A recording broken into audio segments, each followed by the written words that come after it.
I just want to read a quick bio. Dr. Inban Reddy is a full-time family and palliative care physician in Prince George.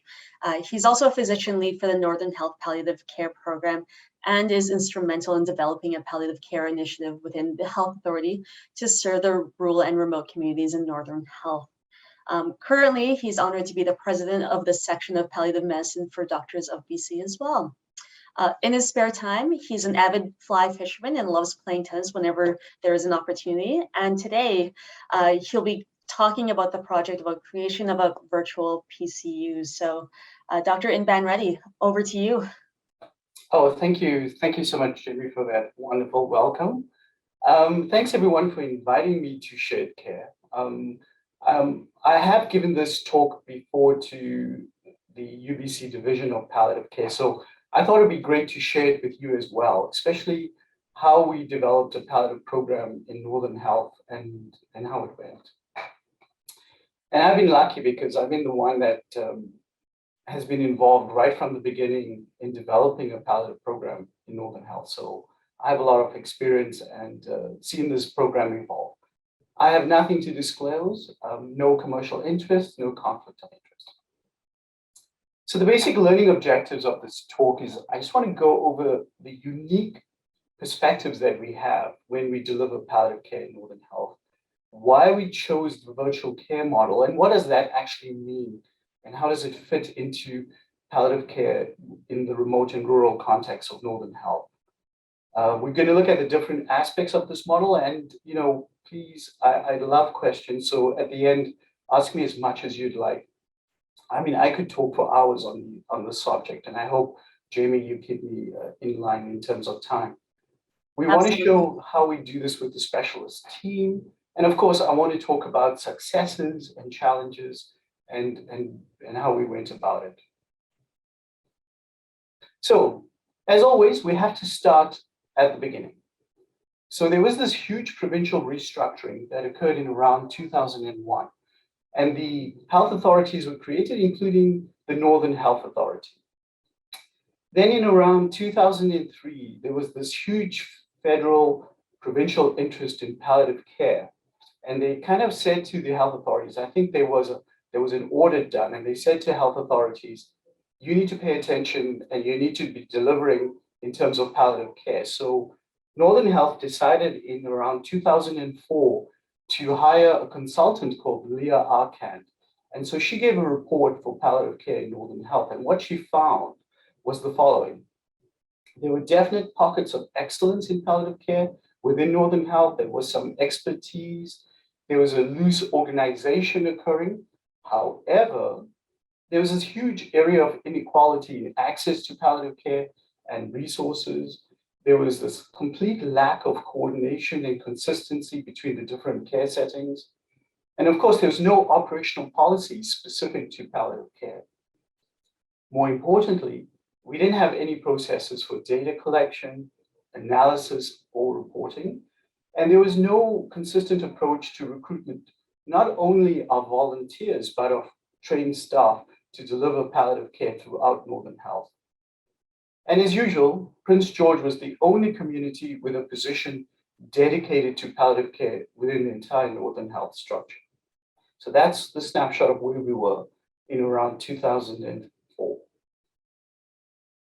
So of course, Northern Health decided to do a strategic plan for palliative care around that time, 2005. And what they did, and I was involved in this, is they identified 3 physician champions as well as administration. There was myself situated in the Northern Interior in Prince George.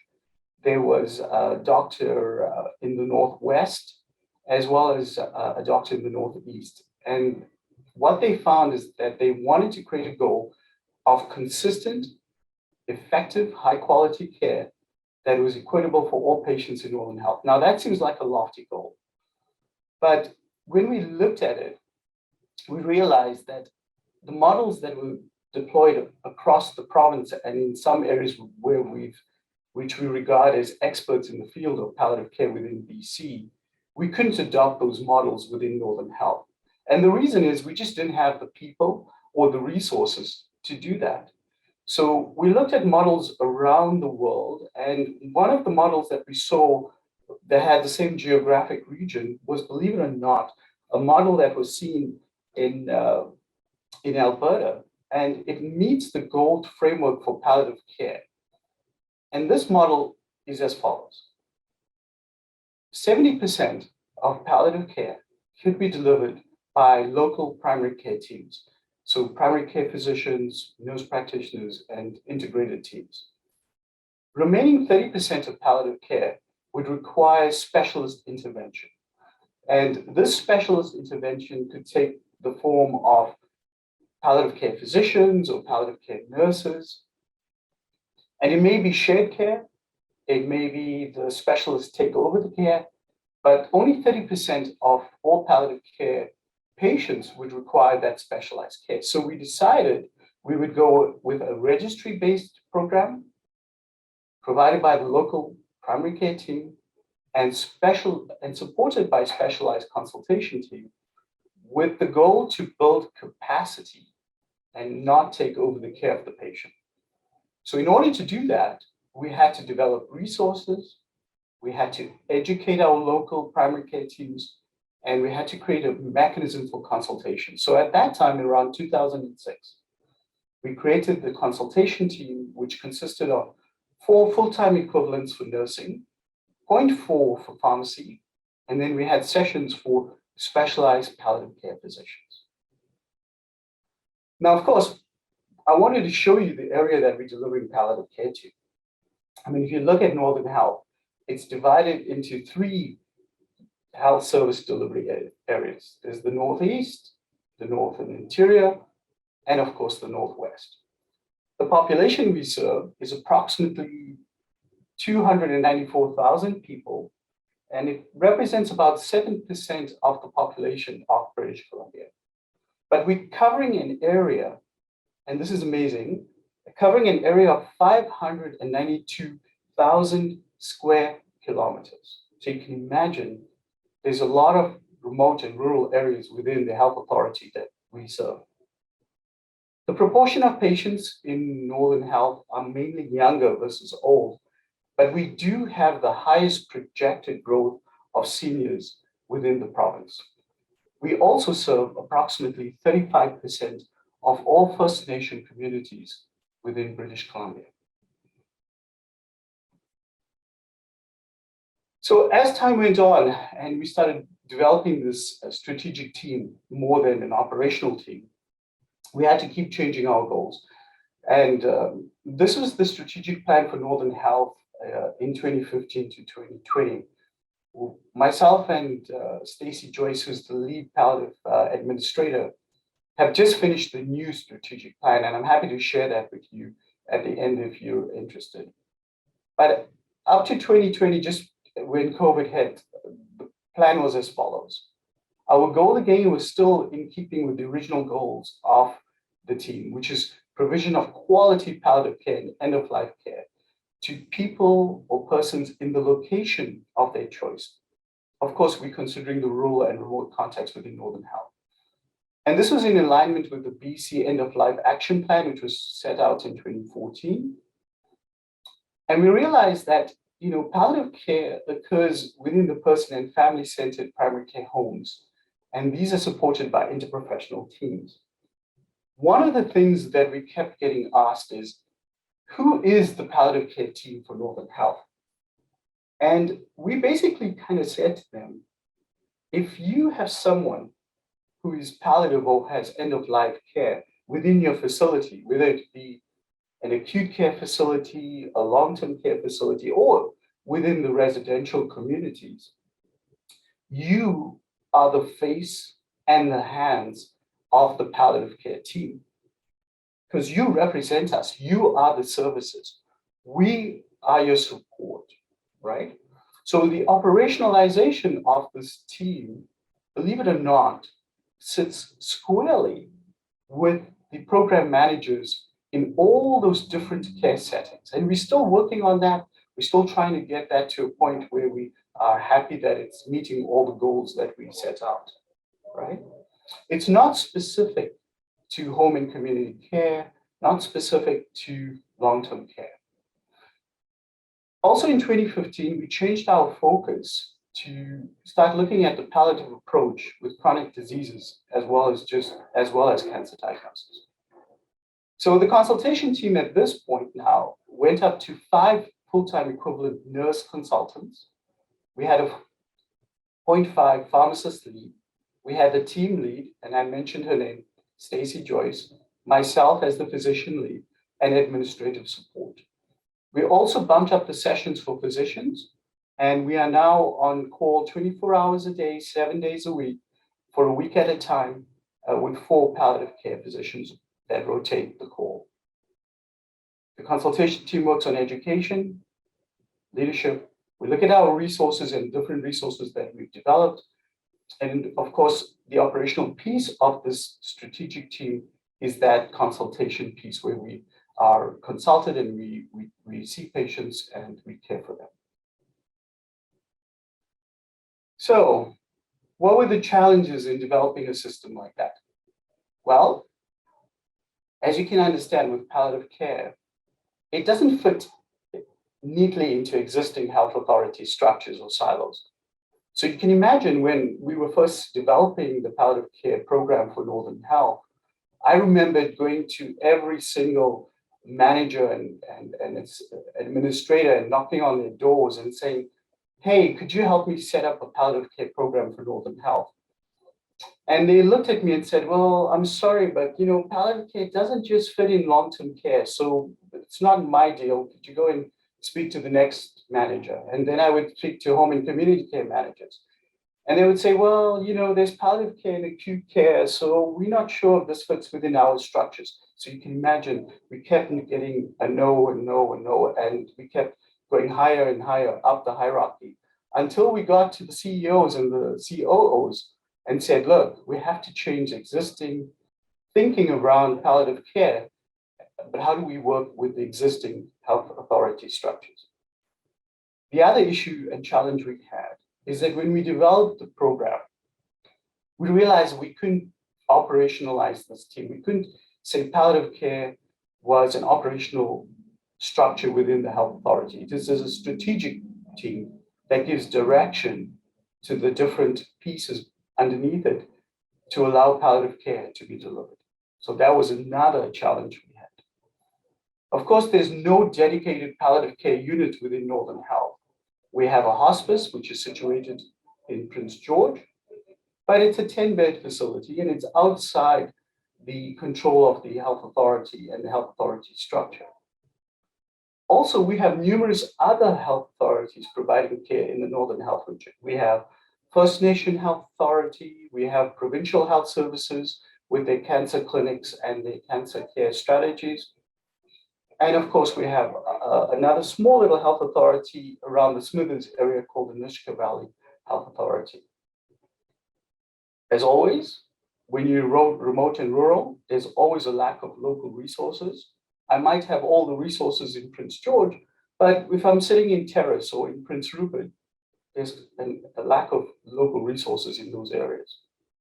And of course, we have to be very, very cognizant of regional and cultural differences.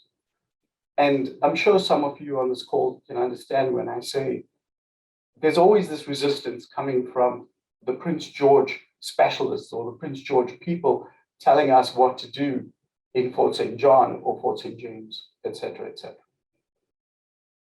The other challenge we had when we wanted to talk about delivery of palliative care services is who's the team? What is it composed of? Who are the people that are involved in developing palliative care or delivering palliative care? And more importantly, what is their expertise?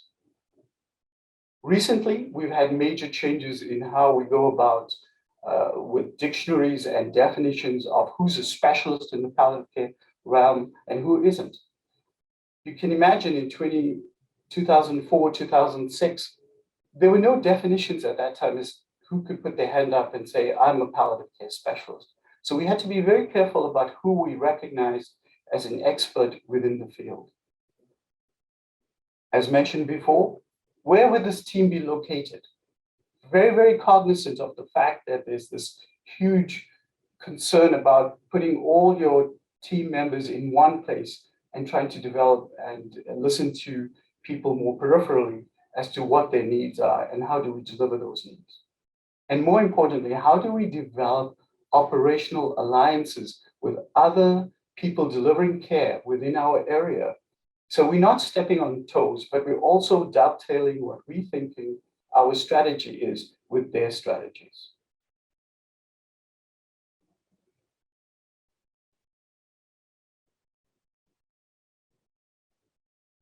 But it's not all doom and gloom. We definitely had some advantages. One of the major advantages we had is that we had the support from senior administration. And for those of you who are thinking of developing a palliative care strategy or a palliative care network, my best advice to you is go right to the top. Get that buy-in from senior administrations within your health authority. And we're very lucky within Northern Health because we were able to get that buy-in right from the start. They recognized that this was a big need, that people in Northern Health deserved quality, good palliative care. So we had absolute support from senior administration within Northern Health. We also kind of had a carte blanche to kind of develop services as to how we saw fit. And, you know, I know this is a bit of a catchphrase. We talked about thinking outside the box, but we really do think a lot outside the box because we recognize that within Northern Health, we have to be nimble, we have to be different about how we care for our patients in the North. That might not fit for Island Health, or it might not fit for Fraser Health, but we had to think differently as to how we provided equitable palliative care. Also, the other advantage we have is that we're dealing with smaller groups, and I see that as the president of the section. There's not a lot of people that I have to convince as to whether or not to trial a particular idea or a model that I want to use. There's just a small group of people. And if I mess up, I have to account to those people. But at the same time, I can keep bugging them. And when they see me coming, they know that they're going to start putting out a budget or talking to me about why they can't fund my new latest idea. So what is a virtual palliative care unit, and what does this mean in terms of Northern Health? So again, coming back to what I said before, we want to support patients, but more importantly, we want to support caregivers.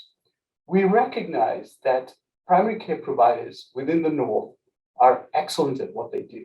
And we want to support them at what they do and give them the tools and resources so that they could care for their palliative care patients in the settings that they find those patients.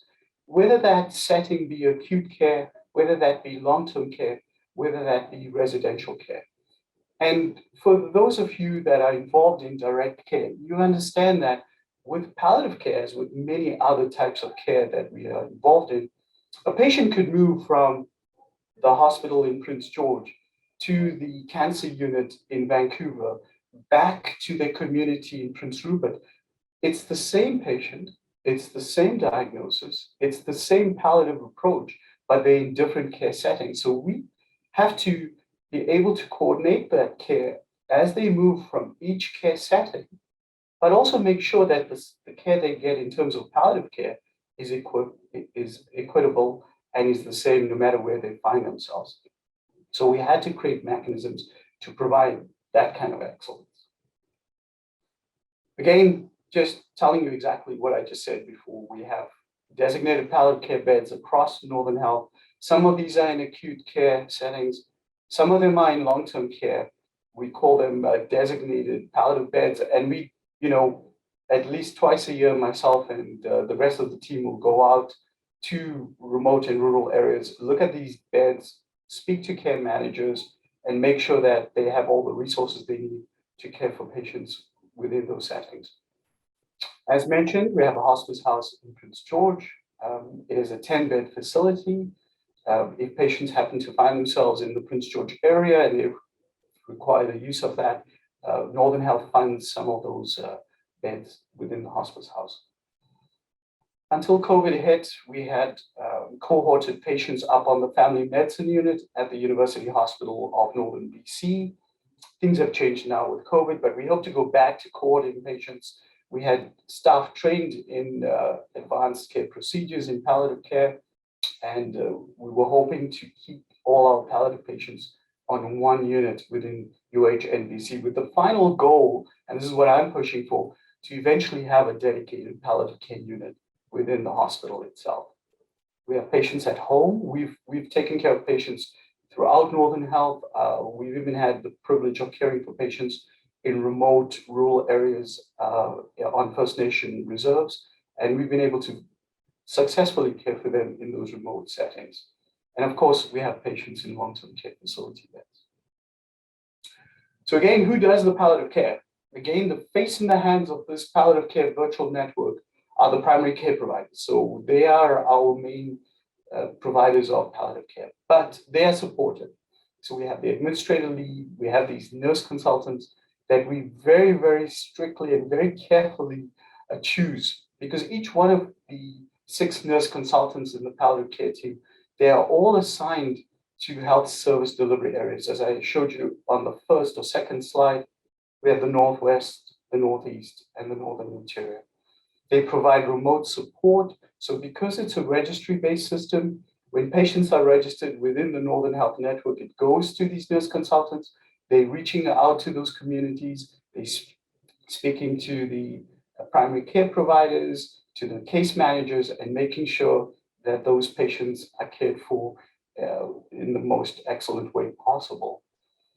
They also assign to different wards in the hospital, because we recognize that a lot of these patients would travel to Prince George either to see the cancer agency here, or to come and receive specialized treatment with surgeons or even internal medicine.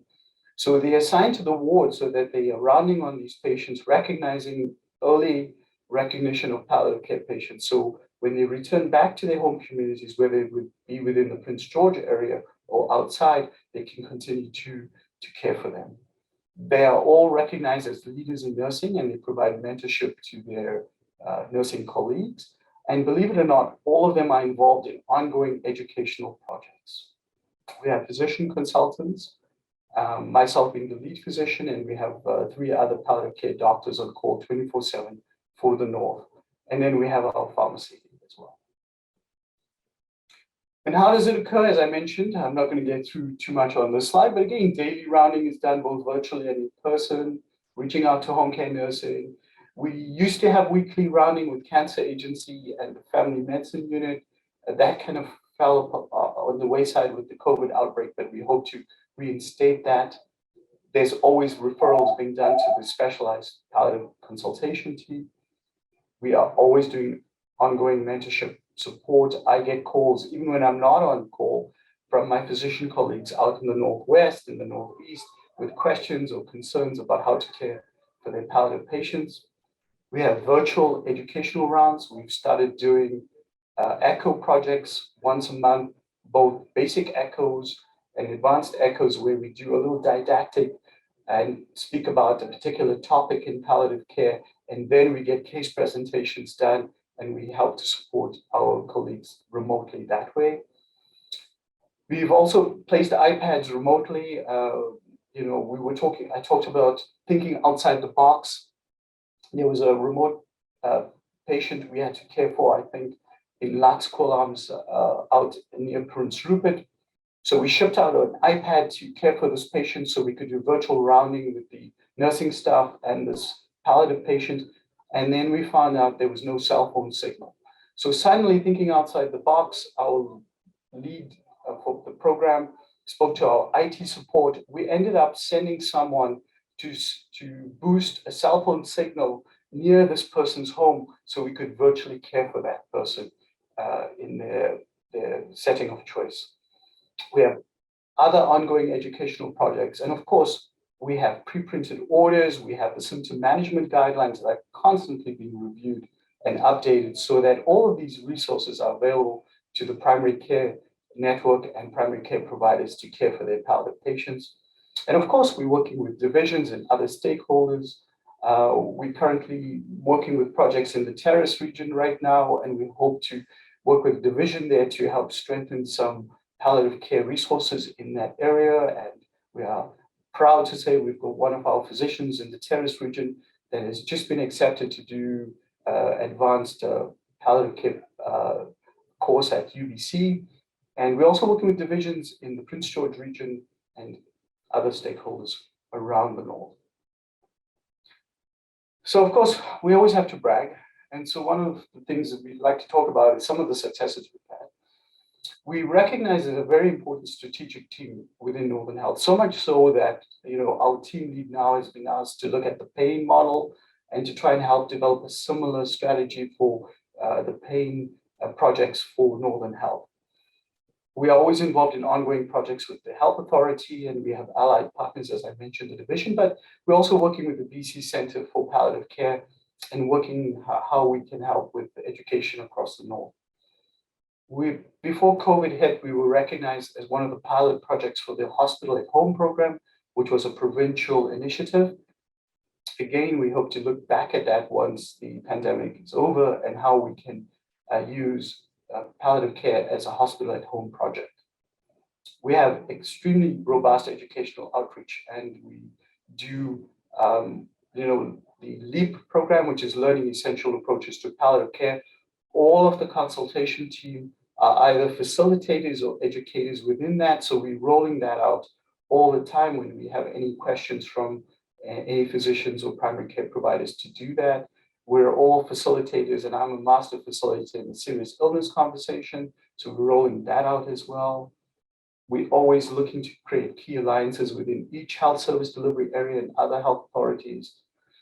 And we try to basically make sure that people know that we exist and that how to use our team appropriately and properly, because we don't want to create more work for primary care providers within the north. We want to assist them with this wonderful work that they do and get them up to par so that they can continue to care for their palliative patients in the way that they feel is appropriate and equitable. We've had webinars created. If you go, I can show you what our webinars look like. We've even had webinars put on YouTube, and people have looked at it from other health authorities, and we're involved in distance education. And we're trying to support patients in those remote and rural areas. Of course, there's always ongoing challenges. There's a high turnover of staff within Northern Health and in remote and rural areas, and that's just the way it is. Not only nursing staff, but also physicians. I know that many times I go out to Terrace or I go out to Prince Rupert or in Quesnel, and I'm called by the coaches and the consultants there, can you please help train our new batch of physicians, because we've just had most of our staff turned over. We're trying our best to meet the educational needs of providers and seeing how we can fit into their busy lives and to their busy schedules, and so that they get the kind of education that they want. As mentioned before, there's always constraints within the system, the silos. We're trying to break them down, and navigating between the different health authorities. And what I mean by that is, we're working with Provincial Health Services Authority. We're working with First Nation health authorities, and we're trying to make sure that we have the same models and the same principles of care across the different health authorities. As always, we had to choose a lane, and the lane we chose was to be a strategic team. Of course, it means that we don't have a complete say in how this program gets operationalized. We're trying to change that with our new strategy for palliative care. So hopefully when I present this again, maybe to Shade Care in a few years from now, I can tell you how successful we've been on the operational side of things. Right now, that's the piece that gets us stuck, because we could have a great strategy for palliative care, but it's just not being rolled out and not working on the ground. And that's because we have to navigate between the different medical silos.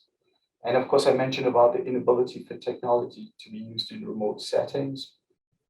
And lastly, difficulty measuring and evaluating outcomes from patients and families' perspectives, especially within palliative care. We're working on that, and hopefully we'll have a model soon to look at that piece. So the takeaways, always develop a strategy that is sustainable. Start small, I would say. Pick one or two things that you think you can deliver and stick to it and deliver it. The most important thing, have buy-in from all of your key stakeholders. Without that piece, nothing's going to fly. So make sure you speak to the people right at the top, make sure they buy into what you're doing and being passionate about what you're doing so that even if you fail, you can pick yourself up and continue and move forward. Create alliances, as you know, thinking outside the box, and most importantly, surrounding yourself with people that share the same vision and leadership skills.